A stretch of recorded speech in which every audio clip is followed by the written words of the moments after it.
Hello guys, welcome back to the channel. तो अगर आप जानना चाहते हैं कि हर फिश में क्या फ़र्क होता है और बॉडी बिल्डिंग के लिए सबसे बेस्ट फिश कौन सी है, तो इस वीडियो को एंड तक ज़रूर देखिएगा। और अगर आप चैनल पे पहली बार आए हैं तो चैनल को सब्सक्राइब ज़रूर कीजिएगा।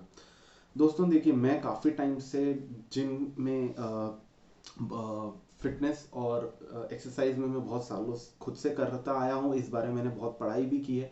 और जब मैं काफ़ी पुरानी बात बता रहा हूँ, मतलब 8-9 ईयर्स पहले की, कि मैं बड़े बड़े बॉडी बिल्डर्स को फॉलो करता था जो कि मोस्टली अमेरिकन होते हैं, क्योंकि वहाँ पर ही ये मतलब एक तरीके से birth of body building America से ही हुई है।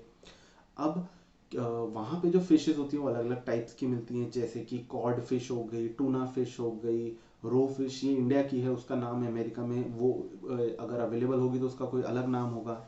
फिर वहाँ की फिलेट्स जो रहती हैं अलग अलग, एक फिश रहती हैं उनके, जिनके अलग अलग नाम रहते हैं। तो इन सब फिश में से आप कंफ्यूज हो सकते हैं कि भाई मुझे कौन सी खानी चाहिए। मतलब मुझे मेरा मेन मोटिव एक ही है कि मसल्स बनानी है मुझे। तो बॉडी बिल्डिंग के लिए सबसे बेस्ट कौन सी है? तो दोस्तों उसका जवाब ये है, साइंस के हिसाब से अगर मैं आपसे कहूँ कि स्पोर्ट्स न्यूट्रिशन साइंटिफिकली हर फिश में इक्वल अमाउंट ऑफ प्रोटीन रहता है। कोई भी आप फिश खाएं, वो उसके अंदर जो एक्चुअली प्रोटीन्स आपकी बॉडी को मिलेगा, जो कि मसल बिल्डिंग के लिए बिल्डिंग ब्लॉक होता है, वो सब में सेम ही रहने वाला है। तो आप अमेरिका की फ़िश खाएं, इंडिया की खाएं, कोई एक्स वेराइटी फ़िश खाएं, दूसरी वेराइटी फ़िश खाएं, कोई फ़र्क नहीं पड़ता। अब आप कहेंगे कि यानी हम कोई भी फिश खाएं वो नॉर्मल हमें इक्वल ही मसल ग्रोथ देगी, तो जी हाँ, कोई भी आप फिश खाइए, आपको कोई भी फिश खाने से मसल ग्रोथ सेम ही मिलने वाली है। लेकिन अब मैं आपको एक बात ये जरूर बताऊंगा कि आपने कौन सी फिश नहीं खानी चाहिए, क्योंकि मैं सब ट्राई कर चुका हूँ, इसलिए मुझे पता है और मैं अपने एक्सपीरियंस से आपकी हेल्प करना चाहता हूँ। सबसे पहली बात, इंडिया में टूना फिश जो है, रोहू फिश जो है और तिलापिया फिश जो है, ये फिशेज जो है सबसे कम रेट में मिलती हैं। इसके अलावा और भी फिशेज आती है, बट वो थोड़ी एक्सपेंसिव रहती है, जो कि बॉडी बिल्डिंग के लिए इतनी अफोर्डेबल नहीं रहती, पॉकेट फ्रेंडली नहीं रहती, क्योंकि हमारी क्वांटिटी हम बहुत ज़्यादा खाते हैं, सिर्फ टेस्ट के लिए नहीं खा रहे हम।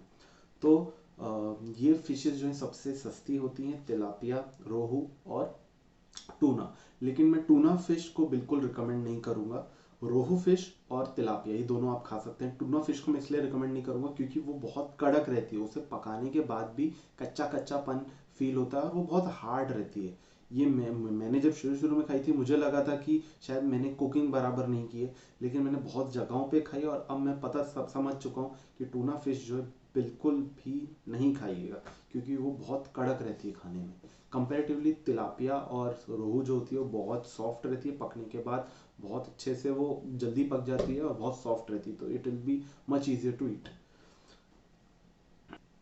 तो दोस्तों आई होप आपको आपके सवाल का जवाब मिल गया होगा, और अगर आपको इससे रिलेटेड कुछ और पूछना है आप कमेंट्स में पूछ सकते हैं। अगर आपको वीडियो पसंद आए तो लाइक कर सकते हैं, और अपनी फैमिली को दिखाना चाहते हैं, आपके बाकी फ्रेंड्स को दिखाना चाहते हैं जो कि जिम कर रहे हैं, तो उनके साथ शेयर कर सकते हैं।